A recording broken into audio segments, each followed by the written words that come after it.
this age of social media, like the amount of content, I guess the effort it takes to create one piece of content, you know, since I was saying it's so emotive and powerful to create this kind of image, it's hard to continually replicate it and keep up with the speed and demand of, like, someone can see that, maybe it's an Instagram feed, maybe you use Instagram, everyone uses Instagram these days, and it's like 3 seconds and it's gone, but it might have taken like days to create.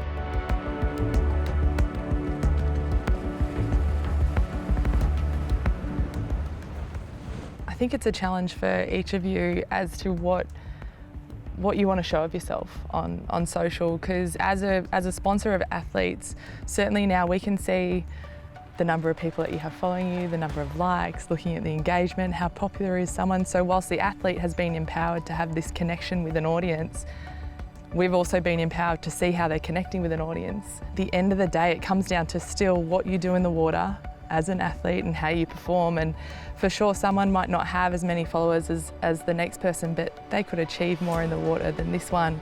And certainly we sponsor athletes because of how they perform, the person they are, and as long as their social channels are a reflection of them as a person, then it's always going to feel natural and it's always going to feel connected to the sponsor. So there's definitely an expectation of what fans want to see.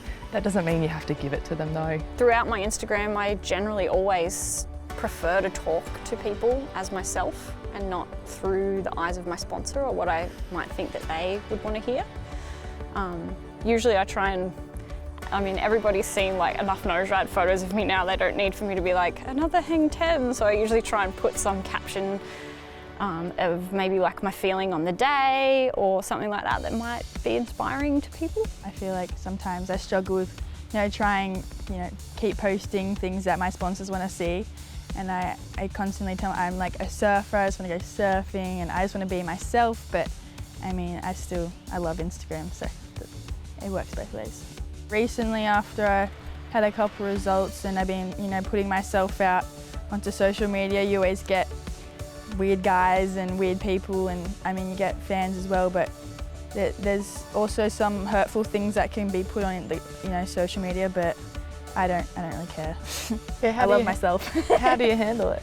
I guess I know that I must somewhere, I have a lot of support behind me, and I know there's the good people behind me, all my sponsors or my family, my friends, and they're all behind me, and those people are they're not a part of my life. I'm just here to do what I want to do and I love it, so I'm just going to keep doing it.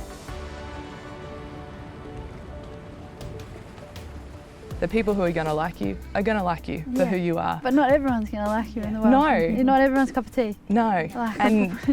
And it's sort of, that's kind of confronting in a way, but I feel like if you look at it in the positive way, like you, Macy, you just said, I know who I am, I love me.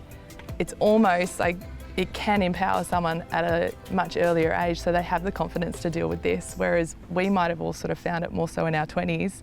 You now need to find it in your teens. Yeah. So I think what I put up on my Instagram is me, but it's a guarded version of me. So I'm definitely sharing with the world all the more positive elements of and aspects of my life, but I very rarely shout out like, I just had the worst day ever and I'm now at home crying in my house.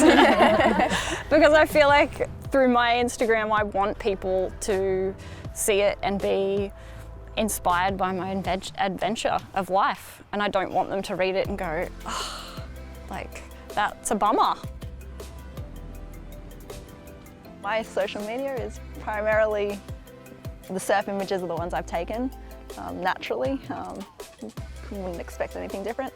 But all the other images generally are just friends who just, snap a photo when you're hanging out, or actually I'm fortunate enough through the industry to know a lot of professional photographers, and they, occasionally snap a few photos, and sometimes photos of me surfing turn up and I get really shocked and I think, oh my gosh. All my social media, it's always been me, and that's where I feel like it's your voice and no one can really talk like you, or like even the way they might edit a photo. I love the whole process, and I think it's a proud feeling to put something out, a moment that I think when I look back, it is a bit of a personal diary. Sometimes when you flick back over your own feed and go, wow, like this is where I've been in the week and this is what I did, and I know I can feel that exact moment. Going deeper into what you were saying is that we're all putting ourselves in a position where we're out there inspiring other women.